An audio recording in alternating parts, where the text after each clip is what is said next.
We just got here yesterday and this house is insane.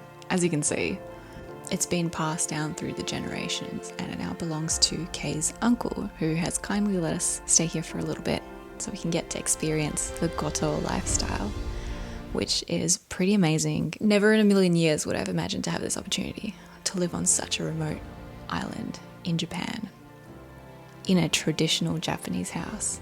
I'm currently sitting on a tatami floor. All of the walls are shoji. They're the paper sliding doors. All of the walls are doors essentially because they can all open from every side, which is kind of crazy. You can pretty much open up the whole space. This whole side is glass doors that can be opened and look onto the Japanese garden that they've got outside. And it's so quiet because so many of the walls are either made from wood or paper. You can hear everything through the whole downstairs. And the smell is that traditional Japanese tatami and the wood smell. Like, who'd have thought that I'd end up here? Never in a million years.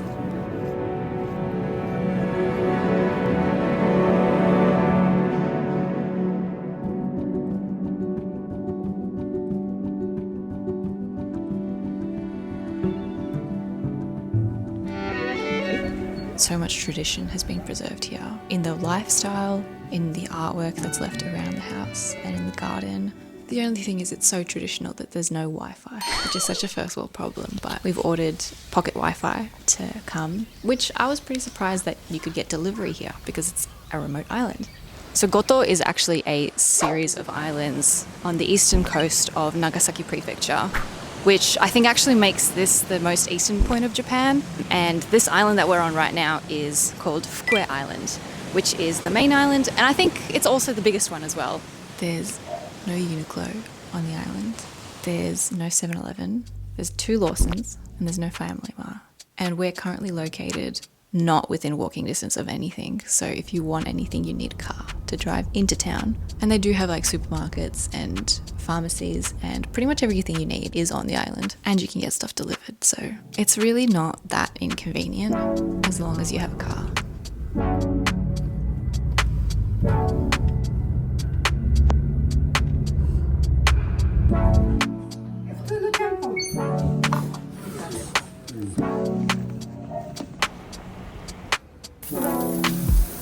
This shop is closed, but they have a customer patiently waiting out the front.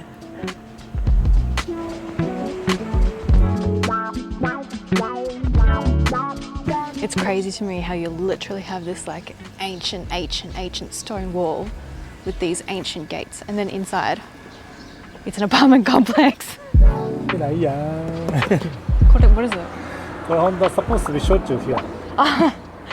우리 길. Oh. This is the oldest vending machine I think I've ever seen. So Japanese rooms are actually measured using jo, not square meters.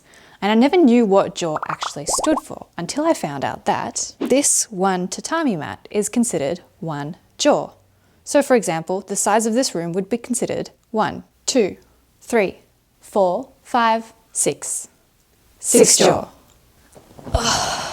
So we went to the shops yesterday and bought some shampoo. I've been having a lot of trouble with finding a shampoo that suits my hair here in Japan. So I've been trying these samples because they sell like 100 yen samples at some of the pharmacies, and the Pantene one seemed good, so I've gone and bought that. For some reason, even though the sample was good, after I used it yesterday, it felt like I was putting oil in my hair. It didn't feel like I washed any of the dirt out. And like, it's super soft now, I'll give it that, but it's so flat and it's already starting to get oily, like.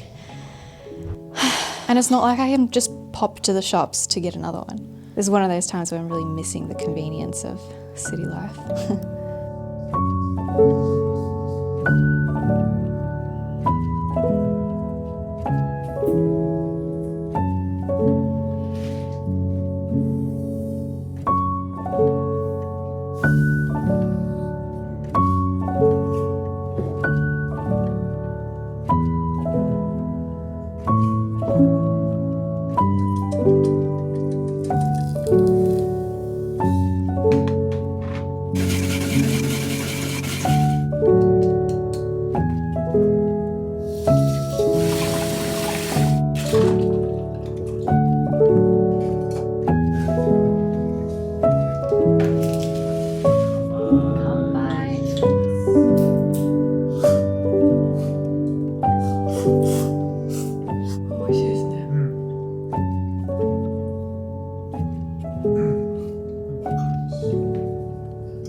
いやいや、そのまっすぐ、その辺でいいよ、その辺でいい。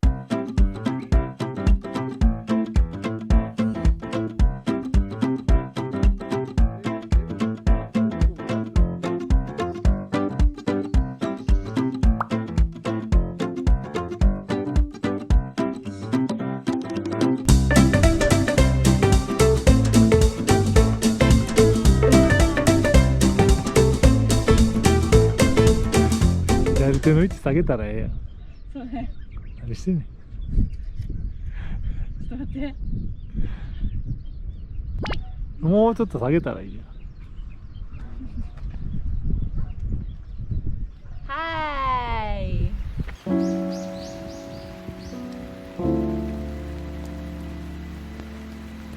It's raining today. In these houses that are built using a lot of wood, and the fact that Japan is such a humid country, it's really important to close all the doors and the windows while it's raining to stop excess humidity coming in and causing mold.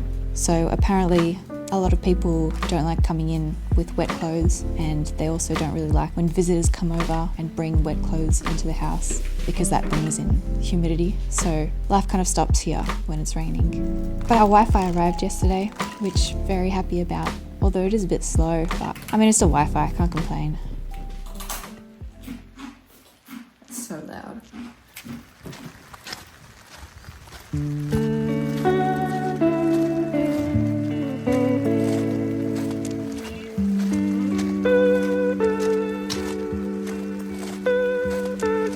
So we just went to go pick up some seafood for dinner from a cute little local fish store on the docks. And when we arrived, I guess the store owners had friends over and they were eating this huge plate of fresh sashimi. And when we arrived, they kindly offered us some, which was so nice. But we were like, no, we just had lunch. So I was holding like umbrellas and my phone in my hand, and the two lovely women there were like, okay. And they yanked the umbrellas out of my hand and shoved a bowl of fish soup into my hands instead. They made us all sit down and eat some soup and had some sashimi with them, which was just so sweet. It was such a lovely, like warm and welcoming atmosphere, and they had a chat with us and it was so pleasant. Yeah, it was just so nice. Oh my God, and this was 200 yen.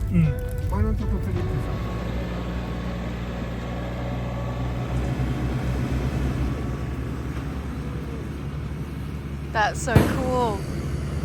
So I bought this Samsung T7 Shield 2TB hard disk right before we came because apparently it's super sturdy, and I wanted something that I could reliably store my footage on that would survive the transport from Osaka to the island. So the night before we came, I transferred all my data onto this hard disk, and this morning when I plugged it in, it wasn't showing up. You fool! So that's fun. It seems like one of the files was formatted incorrectly when it was being transferred over, and now I can't access any of them, so I'm in a bit of a pickle.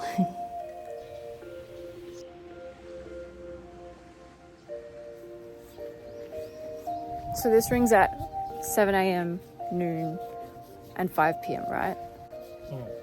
But like, what's the point? Everyone's got like watches and phones so they can check the time. So it's only been 5 days since we got the pocket Wi-Fi, and we've already used up all 100 gigabytes. Now by this point you might be thinking, Sunny, what are you doing on a remote island? You're clearly a city girl. And that's a fair question. I guess I've always been very curious about the Japanese countryside.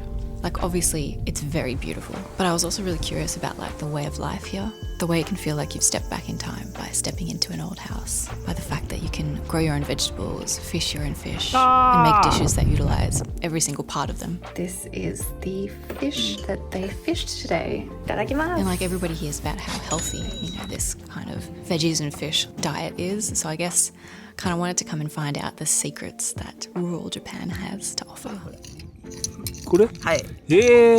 Like, don't get me wrong, I love the big cities in Japan, like the mega city of Tokyo, and all the innovation and unique experiences that they have to offer. But if you've ever been to Japan, you know that there's a duality that's ever present. In the mega city of Tokyo, you'll have endless skyscrapers overhead, layers of subways and department stores beneath you, shops for every hobby and interest, and every latest technology. But then you'll have these tiny shrines scattered between the buildings.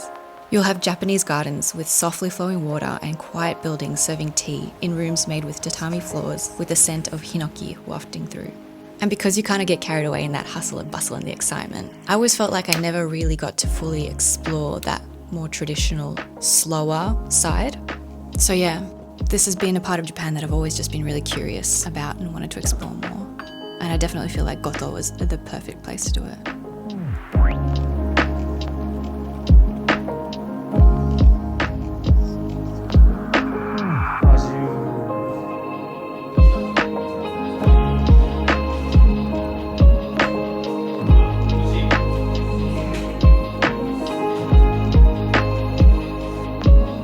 Phone withdrawal symptoms. Every time I open my phone to go on TikTok or YouTube, I'm like, oh that's right, we have no internet.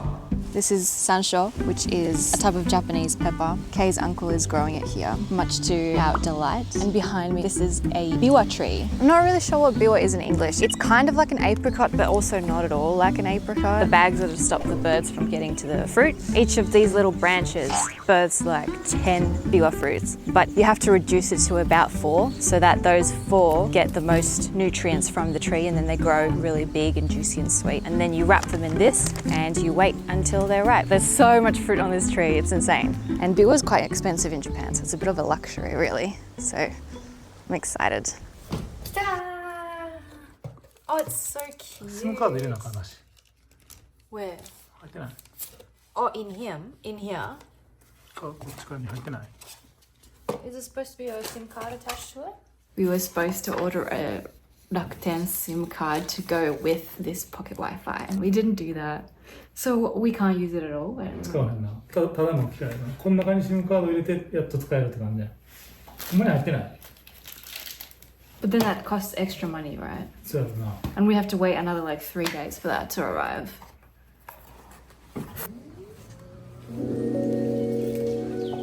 So this is the Uplands Visitor Centre, and it turns out they have this brand new view lounge here with an insane view over the coast, along with free Wi-Fi. So I've been using this space as my makeshift office while I've been waiting for our Wi-Fi to arrive. And oh my god, the way I would have killed for a view like this from my office in Melbourne. This is literally a dream come true, working from here. It's so peaceful. They're playing Ghibli music. There's not many people coming through here, and the wood smells like hinoki, which is such a pleasant aroma. It's just such a nice place to be. Feels like I'm editing in paradise, to be honest.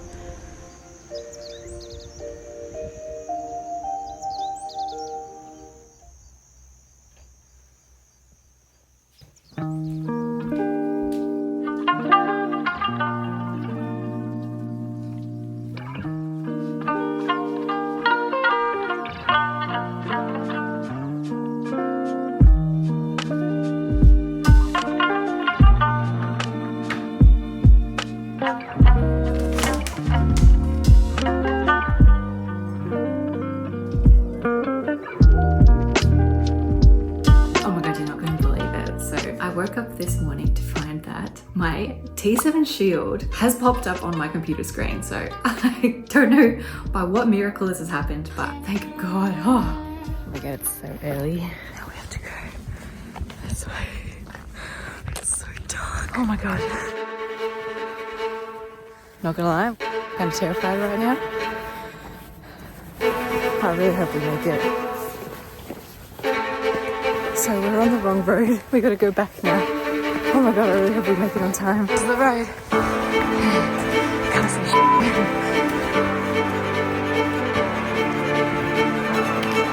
No internet. Used up all my putting oil in my hair. Now I can't access it. Getting phone withdrawals in 3 days for that to arrive. It's one of those times where I'm really missing the convenience of city life.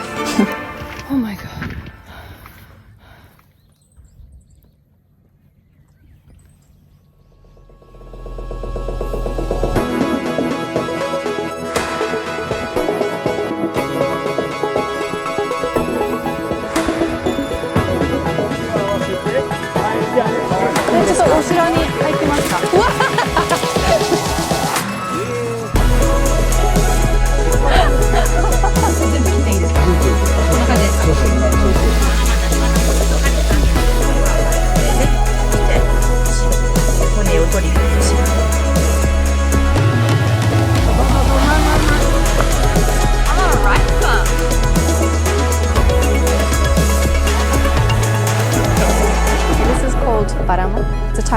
traditional cut. This is actually the back of a samurai. His head is being bitten by a demon, and so this represents that you face your demons head on, and no matter what happens, you stand up strong and you do your best.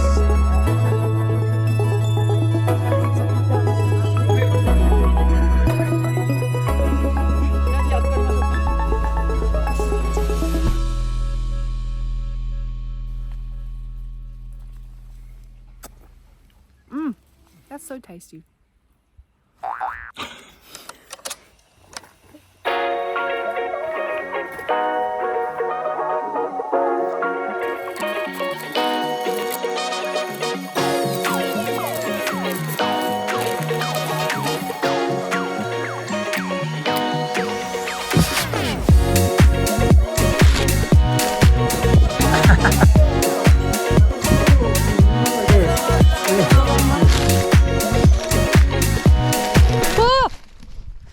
I've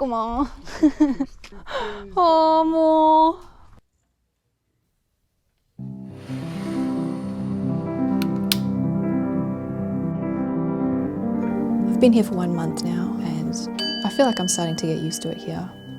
We've gotten to know the area and we've met so many neighbours who are the loveliest people. We've started waking up earlier and going to sleep earlier. And we've even started driving at 30 kilometres an hour like everyone else here. We've been eating very locally, fruit from the garden, local veggies, and every other day, fresh fish. I haven't managed to catch any edible-sized fish myself, but I got the opportunity to meet a fisherman and his wife, and they showed me how to prepare some local dishes, including kibinago sashimi and moray eel, which was so wild and kind of terrifying, to be honest. I even got to meet a family of rice farmers who not only fed me onigiri from rice from their farm, but actually showed me how rice grains are planted, which is so much harder than it looks. I think I spent about 15-20 minutes planting rice grains that probably make about a cup of rice. The Biwa trees have ripened as well, and so we've picked boxes and boxes of fruit. We sent some to Kei's family in Osaka, and of course ate so many. They are so juicy. If you ever get a chance to try loquats, highly recommend. Oh, and our SIM card finally arrived for the pocket Wi-Fi, so we have access to internet now. Which is nice, but it was kind of nice having a bit of a detox from being constantly online and on social media. Like, we did have access to 5G, which was useful, but it's been nice not like doom scrolling until midnight. So I hope I don't slip back into that habit too soon. At times it genuinely feels like I'm living in a Ghibli movie here. Some towns look like fishing villages straight out of a movie. The mountains and the islands in the distance, in gradients of blue, look like they've been painted on. And walking through the abundant nature is so therapeutic. The amount of bird songs and the size of the butterflies. And I never knew there could be so many different shades of green. I've also been trying to learn Goto Ben, which has been kind of difficult to understand at times. But I feel like I've only just barely scratched the surface of what life is like. There's apparently a large Catholic population here who are descendants from hidden Christians that fled persecution in the 17th and 18th centuries. When I arrived here, I wasn't super curious about the history of Christianity here, but as time has passed and you see different aspects of Christianity popping up around the island, I've started to become more curious about it. It's something I want to learn about more. And there's a lot of abandoned houses around, which is something that I'd heard about being a challenge in rural Japan. But yeah, seeing the real life impacts is very different to hearing about it online. And it makes me feel very small and like my problems are very insignificant.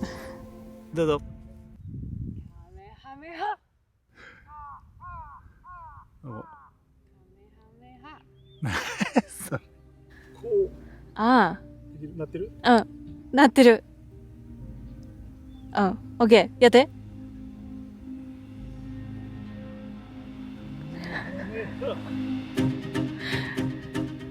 完璧やん So yeah, even though there's been lots of inconveniences and lots of challenges, I've met so many amazing people here and had so many amazing experiences. It's hard to not see the charm of this tiny little island at the end of Japan, and I can't wait to see what's in store for me for the rest of my time here.